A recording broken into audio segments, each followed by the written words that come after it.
The first 5 prakim of Chumash Shmot spanning Parashat Shmot, we read of the first part of the commitment made at Brit Ben HaBetarim that his descendants would find themselves in a land lo lahem, strangers in a strange land, where they will be enslaved, afflicted, demeaned, and the actual implementation of the second half of the promise, namely the redemption of Bnei Yisrael from Eretz Mitzrayim, begins at Perek 7, Pasuk 8. This process unfolds in the subsequent prakim as we go through the Makot, the actual Yitziat Mitzrayim, Kriyat Yam Suf, ending with the Shirat Hayam, Shmot Perek 15. Lodged between the end of Perek 5 and the actual implementation of the Geula, with the beginning of the 10 Makot, we will find an interesting series of pasukim. In the early part of Perek 6, Moshe is told to present the message of Geula to the leaders of Bnei Yisrael, which Moshe dutifully does.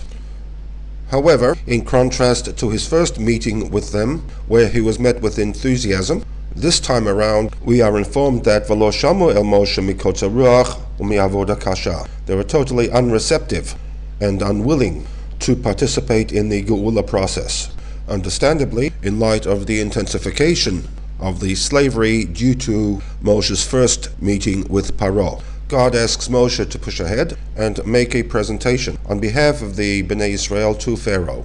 And in Pasuk Yud Bet, and recorded a second time with some slight differences in Pasuk Lamed, Moshe responds to HaKadosh Baruch Hu that this may not necessarily be a good plan on 2 counts. His first argument is that if his own people were not receptive to the Geula process, what chance was there that Pharaoh would respond positively to his requests? The second point that he makes was that he may not be the right person to represent the people to the monarch in light of the fact that he was an aral sfatayim. He had a speech impediment. And therefore, even if there was not a credibility problem, the speech impediment would most probably be counterproductive. These 2 points are mentioned again in Pasuk Lamed, in reverse order however, where Moshe says, Hen ani aral sfatayim, I have a speech impediment, and therefore ve'ech yishma elai Paro. It is highly unlikely that Paro will take what I say with any degree of seriousness. Perek Zayin continues the narrative, informing us of God's response to Moshe's 2 arguments.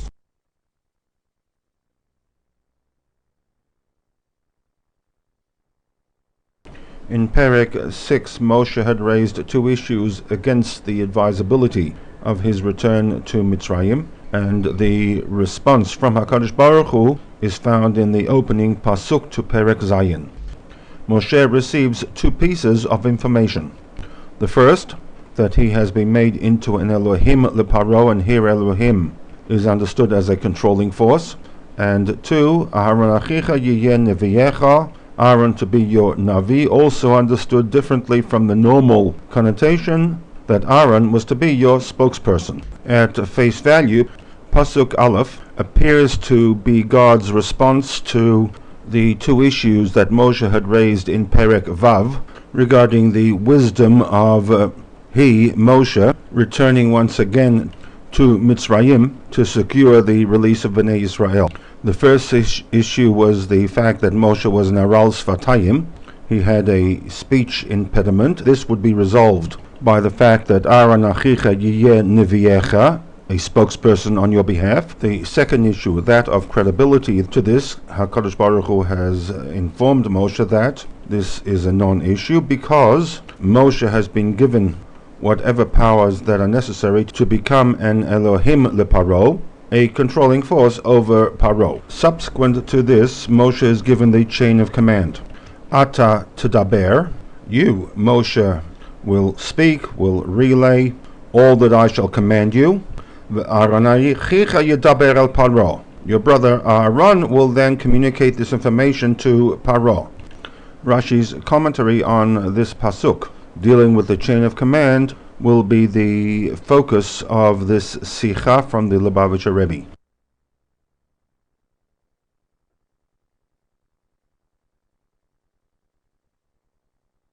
Perek Vav is not the first time that Moshe has raised the issue of his speech impediment. If we refer back to Perek Daled, in Moshe's first encounter with HaKadosh Baruch Hu at the burning bush, there is a certain amount of toing and froing, hesitation on the part of Moshe in accepting the calling from HaKadosh Baruch Hu to lead Bnei Israel out of Mitzrayim. Lo ya'aminu li, he tells HaKadosh Baruch Hu, they will not believe me, v'lo yishmu b'koli, they will not listen to my voice, and in fact they will accuse me of being an impostor, in that lo nira ilecha Hashem, redemption is not possible, and they would question my right to speak in the name of God.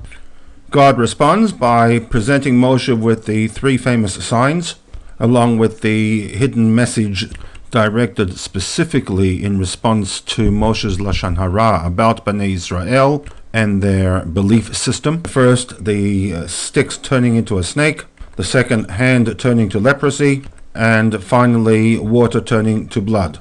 Moshe continues to hem and haw and hesitate, and for the first time raises the issue that Lo ish devarim anochi, I am not a man of words, because kvad peh u kvad lashon anochi.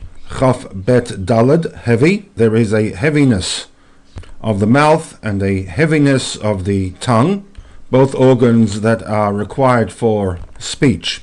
In other words, he tells God, I am not the right person because I have a speech impediment. We are told that God becomes quite angry with Moshe, and at this point in time, Moshe is informed that Aharon will be brought into the picture to assist Moshe in this mission. V'samta et hadavarim bepiv, you shall place the words in his mouth. In other words, you shall tell him what has to be said. I shall be with his mouth and with your mouth. And then in Pasuk 16 we have a very clear statement regarding the chain of command. V'diber hu lecha el ha'am. He will speak on your behalf to the nation. Hu yiyeh lecha lepeh. He will be your mouthpiece. Whereas you will be his Elohim, his controlling force, informing him what it is that he has to say to the people. It should be noted that in Perek 4 we are dealing with the chain of communication between HaKadosh Baruch Hu and Bnei Israel, and the chain of command goes from HaKadosh Baruch Hu to Moshe, from Moshe to Aaron, from Aaron to the people.